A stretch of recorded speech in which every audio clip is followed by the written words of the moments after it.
Welcome to Geoversity and our second video podcast. I'm Brad Hillis, the editor of Geoversity. In the coming 2 episodes, I'll be handing over hosting duties to my colleague, Jelle Ferwerda, who's research coordinator at the Faculty of Geoinformation Science and Earth Observation at the University of Twente. He'll be talking to a special guest, Professor Debra Roberts. Professor Roberts is Honorary Professor at the University of KwaZulu-Natal in Durban in South Africa. She has hundreds of publications on topics such as sustainability, resilience, biodiversity, and climate change adaptation in an urban context.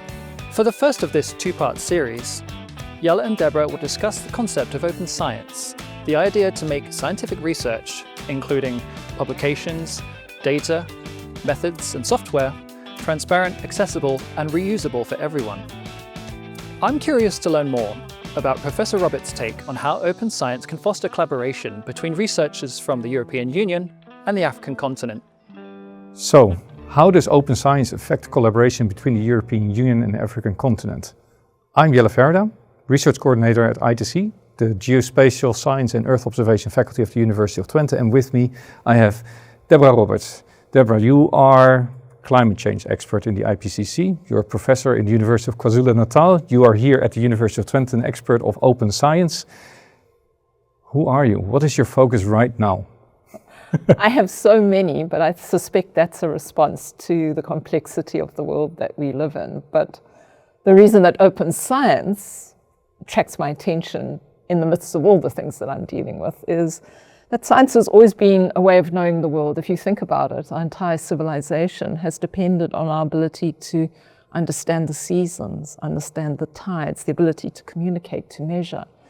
And so science has become this important way of building a civilization that has allowed us to expand our knowledge of the world, to expand our technology. But the question is, a large amount of power comes with science. Knowledge is power.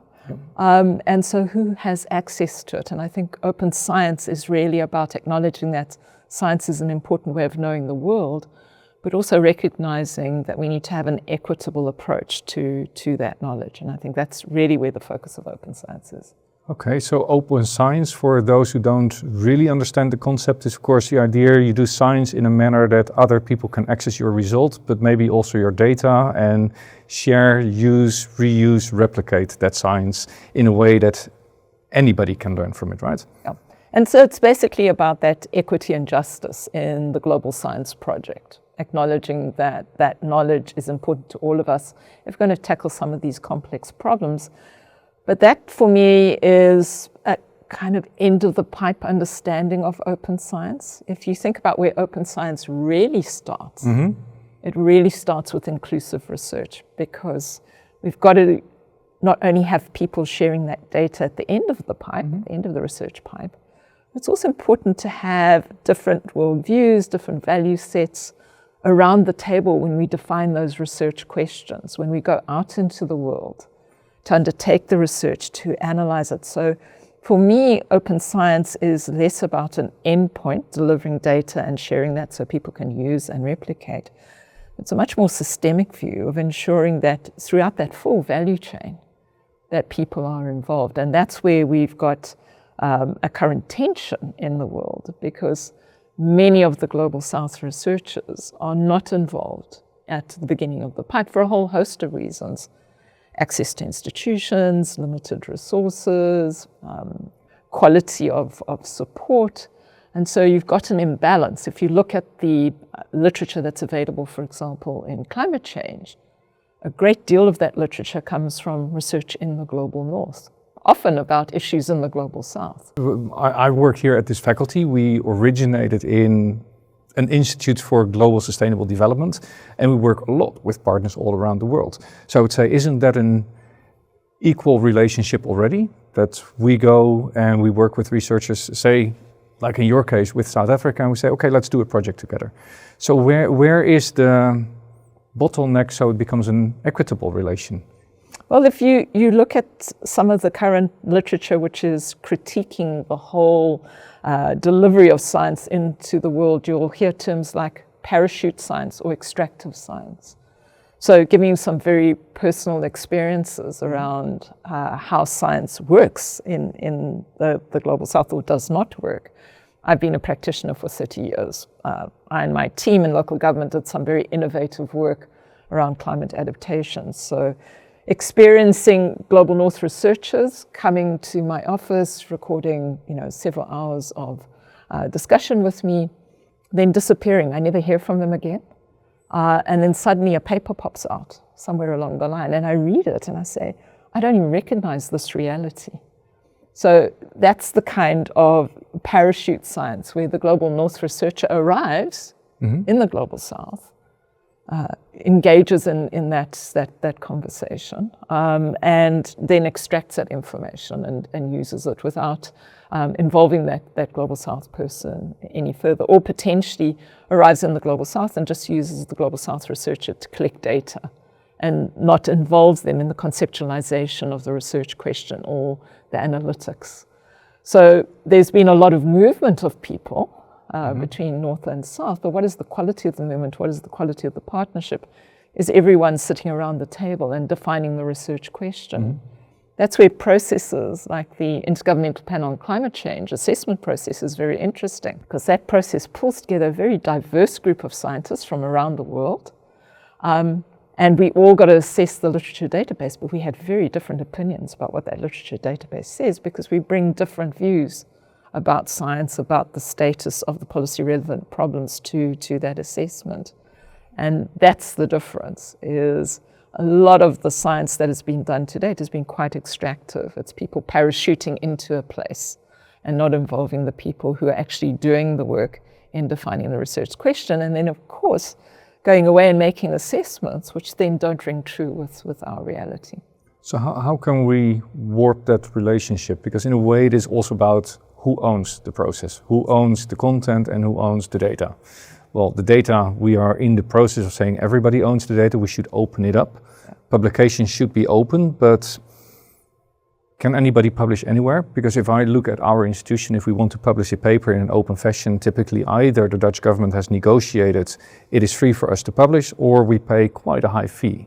Could imagine that if you're looking at it from a South African perspective, paying 5,000 euros to pay a paper in a good journal is a different effort than for us to do that in that way. How can we change that situation? Do you see any routes that we can improve this relationship? Well, I mean, you've touched on a really key point. It's access to resources, and the example you gave is spot on. We've just published a paper, and the publication fees, I think, probably could have supported 10 South African families for 2 years in right. essence. Yeah. So these are extraordinary hurdles for the Global South researchers to actually try and get across. And if you want to get into those well-respected journals, to have your literature picked up in the big global assessments, it almost becomes a barrier to participation. So it is about access to resources, I think is an important one.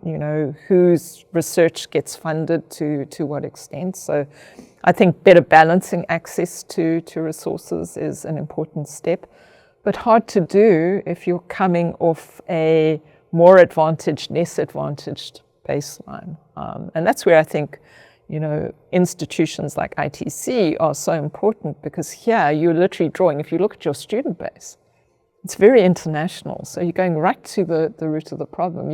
You're building in that skills base. You're equalizing by giving everyone an equal opportunity to have access to the extraordinary facilities you have here at ITC. So that's an important part of balancing. You starting people off with the same skills base. But when international students go home to their home bases, they're not going to be able to access necessarily the same level of research support. So that remains a problem. So when we're looking at global partnerships through big global research programs, I think the important thing is when Global North researchers look for Global South partners is to really be very, very dedicated to the process of ensuring that those partners have an equal role to playing a part in the conversation, in defining the research question, in participating in it, in doing the analysis, in helping ensure that resources within projects are better balanced and better shared. It's not going to be easy. There's no silver bullet on this, because we're dealing with a structural problem that's come from years and years and years of this imbalance. But it's asking that question of justice and equality in research right from the outset. Because as I've said in several conversations during the course of this week here, it's pointless having access to papers or data that have been delivered through a process which has excluded a Global South voice, because it won't echo my reality. This is actually the next point I wanted to touch upon, because science, there's a scientific method. I've been schooled in the scientific method. I've been in the European University. I've learned how to reason, how to deduct, and how to draw conclusions from data. But even that, you could say, that is a Western perspective to science. Do you see differences there in your part of the world, if you look at in the whole of Africa, or even specifically Southern Africa, or even in Durban? Is there a different approach to science and a different way of drawing conclusions from data, or do you follow the same sort of methodology to come to conclusions? I think the scientific method remains intact wherever you are in the world, but I think where there perhaps is a broader worldview is that we acknowledge that scientific method delivers knowledge which is useful, of course, in understanding the world, but it's only one way of understanding the world. It's not the only way. And I think if you look at the work that we do in Durban, we're interested not only in that scientific knowledge. So we've been looking at the fast flood model, trying to understand how we can map climate risk into our city spatial planning. But we're also interested in community perspectives and understandings of risk and how those may change through time. We're interested in local knowledge and indigenous knowledge and the views that might bring. I particularly have always been a very strong champion for practitioner knowledge, because I was really humbled, in my career when I moved from academia into practice, to realize that practitioner knowledge is often more important, more useful, and it can provide a greater set of answers than my scientific knowledge. And so it's that combination. I think what you find in the Global South is, of course, we respect the scientific method, but what we're saying is that if you use it in intersection with all of these other ways of knowing the world, because the world is a very complex place, you stand a greater chance of actually landing on an understanding that's useful and is more fair and equitable and can create the kind of change that we need to see in our societies moving forward. It just made me think of a little anecdote that I did my own PhD in South Africa. I worked in Kruger National Park for a long time. And one day I was going out with one of the students to do some field work, and I wanted to get out of the car. It's like, let's not do a field work site here. It's like, why not? I think this is perfect. According to the map, this is where we need to be. Yeah, but 200 meters down the road, you don't see it, but there's probably lions right around that bush. It's like let's drive around the bush before we do anything. And yeah, lions sitting there. So me as a PhD candidate sitting there in the field thinking I know, and then all of a sudden, yeah, I don't know. Same, you walk in the bush and like, oh, there must be a river there. It's like, why is there a river here? Oh, look at the sand here. Mm-hmm. So yes, you come in, you do your research, but you realize that locally people might not have the same resources, but they understand what's happening much better than anybody who flies in.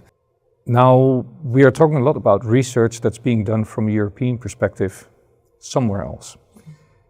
How do you think that, for instance, South Africa can build their own research line and take ownership there? Because I think that's part of the problem that we do research in. A couple of months ago, I was in Indonesia talking to our partners there, and they say, why don't we come to Europe and do research there? Is there a similar conversation happening in South Africa as well? Why don't South African research come to Europe to do research here? Yeah. And this is, in the group that I've brought with me on the occasion of this particular visit, it's exactly a question we've been asking ourselves, because the traditional relationship is the North visits the South. And part of the reason I've brought colleagues from Durban with me on the last two visits is precisely that, is to bring the Global South researcher into the Global North environment to see how we can respond and work in the Global North environment and benefit from that and see if we can contribute in that context.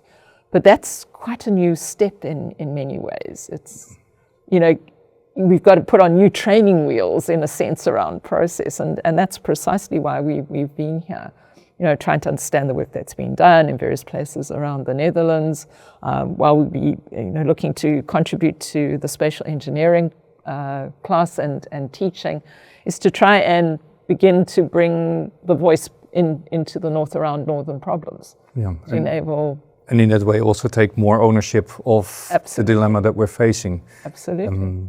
Of course, there's always the economic power of the Western world versus a lot of the majority world. Yeah. But when it comes to content and research quality, there's a lot of academics who can also take the step the other direction, I think, right? Yeah. And I think that's been the power of this chair in open science from a majority world perspective, is it's opened up the small window to try and reverse the normal way of doing things, to provide a bit of space to ask bigger questions and to see if we can, perhaps by doing things slightly differently, create a more balanced conversation between us, because we have different understandings of the world, and that the power comes from really intersecting those in new ways. Okay, thank you. Thank you very much for sharing this and sharing these thoughts. Deborah, thank you so much for being here today. Thank you very much. And I look forward to having you here again. Thanks for watching the Geoversity Video Podcast. Jelle and Debra continue their discussion in the second part of this series, where they discuss one of Professor Roberts' most controversial topics, the issue of climate overshoot. Make sure to subscribe to our channel or visit geoversity.io to check out that episode.